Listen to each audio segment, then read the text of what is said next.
ಶ್ರೀಯುತ ಅನಂತರಾವ್ ಮತ್ತು ಶ್ರೀಮತಿ ಜಯಲಕ್ಷ್ಮಿ ದಂಪತಿಗಳ ಸುಪುತ್ರರಾಗಿ ಶ್ರೀನಿವಾಸ್ರವರು 1954 ಸೆಪ್ಟೆಂಬರ್ 12ರಂದು ಆಂಧ್ರಪ್ರದೇಶದ ಪೂರ್ವ ಗೋದಾವರಿ ಜಿಲ್ಲೆಯ ರಾಜಮಂಡ್ರಿಯಲ್ಲಿ ಜನ್ಮ ತಳೆದರು. 1979ರಲ್ಲಿ ಶ್ರೀನಿವಾಸ್ರವರು ಭಾರತೀಯ ಅರಣ್ಯ ಇಲಾಖೆಯ ಸೇವೆಗೆ ನೇಮಕಗೊಂಡು ಕರ್ನಾಟಕ ಕೇಡರ್ನಲ್ಲಿ ಸೇರ್ಪಡೆಗೊಂಡರು. 1982ರಲ್ಲಿ ಅಂದಿನ ಮೈಸೂರು ಜಿಲ್ಲೆಯ ಚಾಮರಾಜನಗರದಲ್ಲಿ ಎಸಿಎಫ್ ಅಂದರೆ ಸಹಾಯಕ ಅರಣ್ಯ ಸಂರಕ್ಷಣಾಧಿಕಾರಿಯಾಗಿ ನೇಮಕಗೊಂಡರು. ಎಸಿಎಫ್ ಆಗಿ ನೇಮಕಗೊಂಡ ಶ್ರೀನಿವಾಸ್ ಅವರು ತಮ್ಮ ಕ್ಷೇತ್ರದಲ್ಲಿ ಶ್ರೀಗಂಧದ ಕಳ್ಳಸಾಗಣೆ, ಆನೆಗಳು, ವನ್ಯಮೃಗಗಳ ಬೇಟೆಯಂಥ ಹಲವಾರು ಕಾನೂನುಬಾಹಿರ ಚಟುವಟಿಕೆಗಳನ್ನು ತಡೆಗಟ್ಟಿ ತಮ್ಮ ದಿಟ್ಟತನದ ಕಾರ್ಯವೈಖರಿಯಿಂದ ವನ್ಯ ಸಂಪತ್ತನ್ನು ಸಂರಕ್ಷಿಸಲು ಹೋರಾಡಿದರು.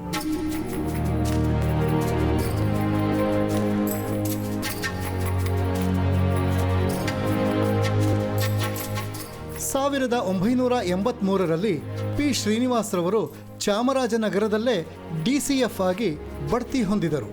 ಶ್ರೀನಿವಾಸ್ರವರು ತಮ್ಮ ಬುದ್ಧಿಚಾತುರ್ಯ ಹಾಗೂ ದಿಟ್ಟತನದ ವ್ಯಕ್ತಿತ್ವಕ್ಕೆ ಹೆಸರಾದವರು. ಅವರು ತಮ್ಮ ಸಹೋದ್ಯೋಗಿಗಳು ಮತ್ತು ಸುತ್ತಮುತ್ತಲಿನ ಜನರಲ್ಲಿ ಉದಾರತೆಗೂ ಹೆಸರಾಗಿದ್ದವರು. ಅಲ್ಲದೆ ನಿಸರ್ಗ ಹಾಗೂ ವನ್ಯಜೀವಿಗಳ ಮೇಲೆ ಮಾನವ ನಡೆಸುವ ಕ್ರೂರತೆಯೆಡೆಗೆ ಸದಾ ಕಳಕಳಿಯನ್ನು ವ್ಯಕ್ತಪಡಿಸುತ್ತಿದ್ದು ನಿಸರ್ಗ ಪ್ರೇಮಿ ಎನಿಸಿದ್ರು. ಶ್ರೀನಿವಾಸ ಅವರು ಭಾರಿ ಒಳ್ಳೆಯ ಜನ ಇದ್ದಾರೆ. ಭಾರಿ ಒಳ್ಳೆಯ ಜನ ಅಂದರೆ ಅವ್ರನ್ನ ನಾವು ನೋಡ್ದಂಗೆ ದೇವ್ರ ಲೆಕ್ಕದಲ್ಲಿ ನಾವು ಅವ್ರನ್ನ ನೋಡ್ತಿದ್ದವರು. ಯಾರಿಗೂ ಅನ್ಯಾಯ ಆಗಬಾರ್ದು, ನಮ್ಮ ಫಾರೆಸ್ಟ್ಗೂ ತೊಂದರೆ ಆಗಬಾರ್ದು, ವನ್ಯ ಪ್ರಾಣಿಗಳಿಗೂ ತೊಂದರೆ ಆಗಬಾರ್ದು, ಆ ಥರ ಬೆಳವಣಿಗೆನೇ ಬೆಳೆಸ್ಕೊಂಡವರು ಅವರು. ಚಾಮರಾಜನಗರದ ಸುತ್ತಮುತ್ತಲಿನ ಹಳ್ಳಿ ಗ್ರಾಮಸ್ಥರಿಗೆ, ಅದರಲ್ಲೂ ವಿಶೇಷವಾಗಿ ಗೋಪಿನಾಥಂ ಹಳ್ಳಿಗರಿಗೆ ಶ್ರೀನಿವಾಸ್ರವರು ದೈವಾಂಶ ಸಂಭೂತರಂತೆ ಭಾಸವಾಗುತ್ತಾರೆ. ಕುಖ್ಯಾತ ಹಂತಕ ವೀರಪ್ಪನ ಸಮಸ್ಯೆಯಿಂದಾಗಿ, ಪೊಲೀಸರ ಒತ್ತಡದಿಂದಾಗಿ ಆ ಒಂದು ದಿನ ಗೋಪಿನಾಥಂ ಹಳ್ಳಿಯ ಗ್ರಾಮಸ್ಥರೆಲ್ಲರೂ ತಮ್ಮ ಊರನ್ನು ಖಾಲಿ ಮಾಡಬೇಕಾದ ಪ್ರಸಂಗ ಬಂದಿತು.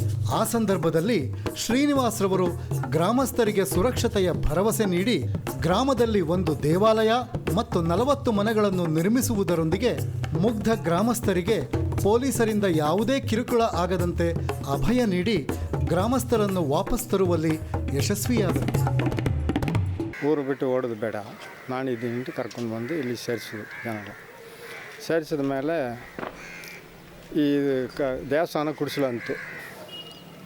ಈ ದೇವಸ್ಥಾನ ಕುಡಿಸಲಾಗಿದೆ, ಇದು ದೇವಸ್ಥಾನ ಕಟ್ಟಬೇಕು, ಇದೆಲ್ಲ ನಿಮ್ಮೆಲ್ಲ ಊರವ್ರನ್ನ ಸೇರಿ ಹಾಗೇನೆ ಅವರು ಹೆಲ್ಪ್ ಮಾಡಿ ಒಂದು ದೇವಸ್ಥಾನ ಕಟ್ಟಿದ್ದು ಕೆಳಗಡೆ ಒಂದು 40 ಮನೆ ಫ್ರೀಯಾಗಿ ಕಟ್ಟಿಕೊಡ್ತರು ಜನಕ್ಕೆ.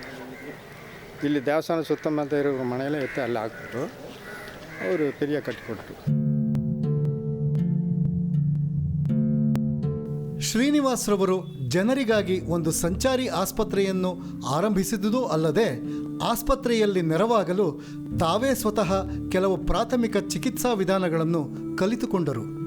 ಅನೇಕ ಜನಪರ ಸೇವಾ ಕಾರ್ಯಗಳಿಗೆ ತಮ್ಮ ವೇತನವನ್ನು ಕೊಡುಗೆಯಾಗಿ ನೀಡಿದ್ದಲ್ಲದೆ ತಮ್ಮ ಸ್ನೇಹಿತರು ಹಾಗೂ ಬಂಧುಗಳಿಂದಲೂ ಹಣ ಸಂಗ್ರಹಿಸಿ ಅನೇಕ ಜನಹಿತ ಸೇವೆಯನ್ನು ಒದಗಿಸಿ ಲೋಕೋಪಕಾರಿ ಎಂಬ ಕೀರ್ತಿಗೂ ಪಾತ್ರರಾದ ಹೆಗ್ಗಳಿಕೆ ಶ್ರೀನಿವಾಸ್ರವರದು.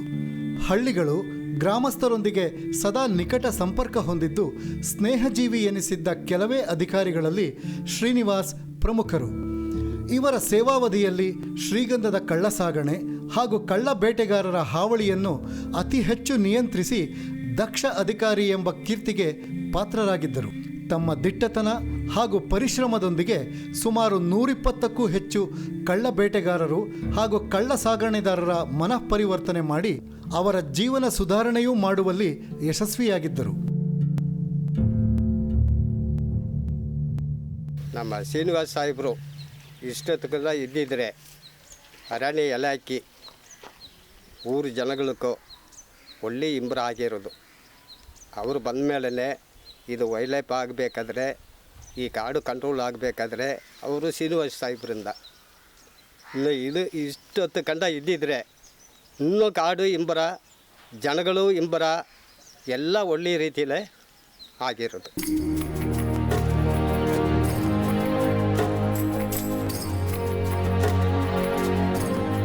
ಅಪರಾಧಿಗಳನ್ನು ಸತ್ಯಾನ್ವೇಷಣೆ ಎಂಬ ಪರಿಕಲ್ಪನೆಯ ಮೂಲಕ ಅಹಿಂಸಾ ಮಾರ್ಗದಲ್ಲಿ ಮನವೊಲಿಸಿ ಪುನರ್ ಸಂಘಟಿಸಿ ಅವರನ್ನು ಸಮಾಜದ ಮುಖ್ಯವಾಹಿನಿಗೆ ತರುವ ಸಲುವಾಗಿ ಅನೇಕರ ಹೃದಯ ಪರಿವರ್ತನಾ ಕಾರ್ಯವನ್ನು ನಡೆಸಿದ ಹೆಗ್ಗಳಿಕೆ ಶ್ರೀನಿವಾಸ್ರವರದು. ಅವರು ಕುಖ್ಯಾತ ಹಂತಕ ವೀರಪ್ಪನನ್ನು ಅಹಿಂಸಾ ಮಾರ್ಗದ ಮೂಲಕ ಮನವೊಲಿಸಿ ಅವನನ್ನು ಪರಿವರ್ತನೆ ಮಾಡುತ್ತೇನೆಂಬ ಸದಾಶಯವನ್ನೂ ಹೊಂದಿದ್ದರು. ಪೆರುಮಾಳು ನಮ್ಮ ಸಾಯಿಸಿಗೆ ಕರ್ಕೊಂಡು ಹೋಯ್ತಾನೆ ಅಂದ್ಬಿಟ್ಟು ಹೇಳುವಾಗ ಆಗ ಒಂದು ಲೆಟ್ರ್ ಬರೆದು ಸಾಹೇಬರು ಒಂದು ಹುಡುಗಿ ಹತ್ರ ಕೊಟ್ಬಿಟ್ಟು, ವದಿಕುಮಾರ್ ಸಾಹೇಬ್ರ ಹತ್ರ ಇದು ತಗೊಂಡೋಗಿ ಕೊಡಿ, ನಾಳೆ ನನಗಾಗಲಿ ನನ್ನ ಜೊತೆಲಿ ಬರ್ತಾರಲ್ಲ ಅವ್ರಿಗಾಗಲಿ ಏನಾದ್ರೂ ಈ ಊರ ಜನಕ್ಕೆ ಯಾವ ತೊಂದರೆ ಕೊಡಬಾರ್ದು ಅಂದ್ಬಿಟ್ಟು ಲೆಟ್ರ್ ಬರೆದು ಕೊಟ್ಬಿಟ್ಟು ಹೋದವರು. ಹೋಗಿ ಬೆಳಗಿನ ಜಾವ 4 ಗಂಟೆಗೆ ಇಲ್ಲಿಂದ ಹೋದವರು. ಹೊಡೆಯರ ಹೊಡೆಯ ಅಂತ ಹೇಳಿದ್ದಾರೆ ಅಜ್ಜಿನ. ಆಗ ಫೈಟ್ ಮಾಡಿಬಿಟ್ರು. ಇದು ಶ್ರೀನಿವಾಸ್ರವರ ಜೀವನ ಅಧ್ಯಾಯದ ಅತ್ಯಂತ ದುಃಖಕರ ಕ್ಷಣಗಳು. 1992 ಜನವರಿ 26ರಂದು ಶ್ರೀನಿವಾಸ್ರವರಿಗೆ ಉನ್ನತ ನಾಗರಿಕ ಶೌರ್ಯ ಪ್ರಶಸ್ತಿಯಾದ ಕೀರ್ತಿ ಚಕ್ರವನ್ನು ಘೋಷಣೆ ಮಾಡಲಾಯಿತು. ಅಂದು ಶ್ರೀನಿವಾಸ್ರವರ ತಾಯಿಯವರು ಭಾರತದ ರಾಷ್ಟ್ರಪತಿಗಳಿಂದ ಕೀರ್ತಿ ಚಕ್ರ ಪದಕವನ್ನು ಸ್ವೀಕರಿಸಿದರು. ಇಂದಿಗೂ ಸಹ ಗೋಪಿನಾಥಂನ ದೇಗುಲದಲ್ಲಿ ಶ್ರೀನಿವಾಸ್ರವರು ದೇವತೆಯಂತೆ ಪೂಜಿಸಲ್ಪಡುತ್ತಿದ್ದಾರೆ. ಈ ಹೊತ್ತಿಗೂ ಗೋಪಿನಾಥಂನ ಅನೇಕ ಮನೆಗಳಲ್ಲಿ ಶ್ರೀನಿವಾಸ್ರವರು ಪೂಜನೀಯರೆನಿಸಿಕೊಂಡಿದ್ದಾರೆ. ವೀರಪ್ಪನ ಬಗ್ಗೆ ಹಲವಾರು ಸಿನಿಮಾಗಳನ್ನು ತಗೊಂಡಿದ್ದರು. ಆದರೆ ನಮ್ಮ ಸಾಹೇಬ್ರ ಬಗ್ಗೆ ಇವತ್ತು ಗಂಟ ಒಂದು ಫಿಲ್ಮ್ ಇಲ್ಲ ಒಂದು ಟಿ ವಿ ಸೀರಿಯಲ್ ಕೂಡ ಬಂದಿಲ್ಲ. ಖಂಡಿತ ಸಾಹೇಬ್ರನ್ನ ಬಗ್ಗೆ ಒಂದು ಟಿ ವಿ ಸೀರಿಯಲ್ ಆಸಿ ಬರಬೇಕು, ಮೋಸ್ಟ್ಲಿ ಫಿಲ್ಮೇ ಬರಬೇಕು, ತಪ್ಪದ್ರಲ್ಲೂ ಒಂದು ಟಿ ವಿ ಸೀರಿಯಲ್ ಆಸಿ ಬರಬೇಕು. ಆ ಥರ ಬಂದರೆ ಕರ್ನಾಟಕ ಅರಣ್ಯ ಇಲಾಖೆ ಇಲ್ಲ, ಭಾರತದ ಅರಣ್ಯ ಇಲಾಖೆಗೆ ಅದೊಂದು ಮಾತೃಭೂಮಿಯಾಗಿ ಕಾಣಿಸ್ತಾರೆ ಅವರು.